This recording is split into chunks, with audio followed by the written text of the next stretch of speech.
These upcoming ping attempts are upcoming now. First, we're going to send some version 6 pings from router 2 to 3 over their shared subnet, then from 3 to 4 over their shared subnet, and we'll see first off what's going on there before we try any end-to-end pinging.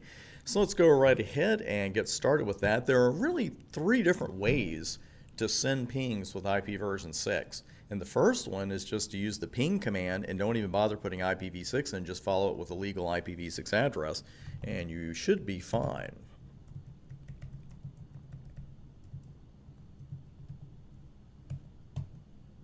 And no problem at all. That's router 3's address on the fast Ethernet 0/0 interface. And a lot of this looks awfully familiar. As a matter of fact, just about all of it looks familiar at this point, because first we got the type escape sequence to abort line. We know what that is. Control-Shift-6, Control-Shift-6. Same between version 4 and version 6. We're sending 5 100-byte ICMP echoes out. There's the address we sent them to. The timeout is 2 seconds. They came back and success rate is 100%. You can't ask for anything better than that. Let's look at another way to send that though, and that's by using IPv6 here.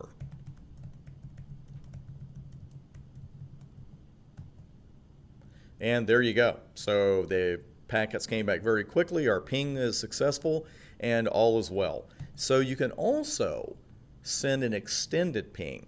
Now you don't have to do this to use version 6 because you can use either one of these 2 options. But if you want to change the number of packets you're sending or something like that, just enter ping, and here where it asks you for the protocol and where we're so used to hitting enter, make sure to put in IPv6.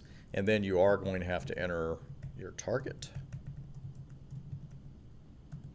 And let's say we wanted to send 10 pings and just accept all the others, and you can see everything is beautiful. It went right through. So you can use ping IPv6, or extended ping, and you'll be fine. The good news is all 3 ways the pings went right through. Just want to show you one thing here before we move on. I'll go ahead and put IPv6 in there. It's good reinforcement.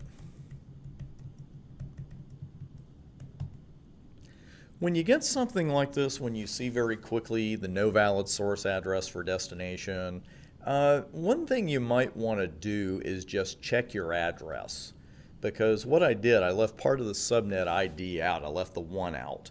And what it did, it tried to look it up, but there was just, no way. And we don't have a static route or any kind of default routing here. So again, anytime you see this combination of things, you see no valid source address for destination, make sure that you have entered the IP version 6 address correctly, especially at first, because you're getting used to it, and you're always, when you're doing something for the first time, you're thinking about it too much and you leave one number out and all of a sudden the ping doesn't work.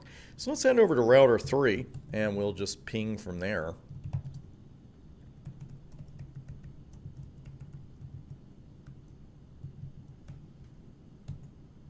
No problem at all. That's router 4's address on its fast Ethernet interface. So we're all set there. And just for fun and just to show you that there actually is a router 4 in this lab, let's send a ping IPv6, and we'll do 2001. And ends in 3, and everything is beautiful. So we're able to send our pings then from 2 to 3 and from 3 to 4. But what do you think about end-to-end pinging right now? Think that's going to work? You think anything in IP version 6 is going to make that work? Is by looking at it, and from past experience in this course alone, we know that you're going to need some kind of static routing or dynamic routing protocol in IP version 4 to make that happen, because you're going from one subnet to the other. But what about version 6? You know what a good way to find out is? Try it. So let's send a version 6 ping here to 2001.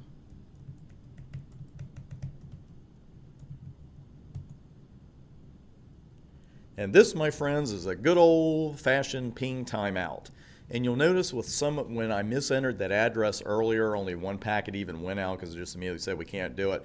Well, we sent all 5 ICMP echoes out here, and the timeout was 2 seconds. We saw that. And the success rate is 0 out of 5, which is, no matter what your business is, a really poor success rate.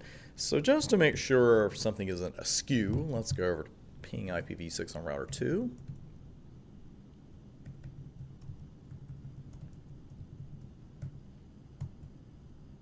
And that's the message we get. So when you see something like this, I double check what I've entered here as far as the subnet goes, and that is correct. So the problem is what? The problem is that router 2 doesn't have any idea where the 2001 all threes, all fours, one subnet is, and router 4 doesn't have any idea where 2001 all twos, all threes, one subnet is. Doesn't have any idea. And just to make sure of that, we got nothing. You know, we got a connected route that allowed us to ping router 3, and we have the local routes. We know about those now, but we don't have anything that's going to help us ping router 4. So that just failed immediately. And what we're going to do coming up next is start looking at our options for static routes, because we're saving dynamic routing protocols for later. We have 3 different kinds of regular static routes we can configure, and we're going to do all of those coming up next.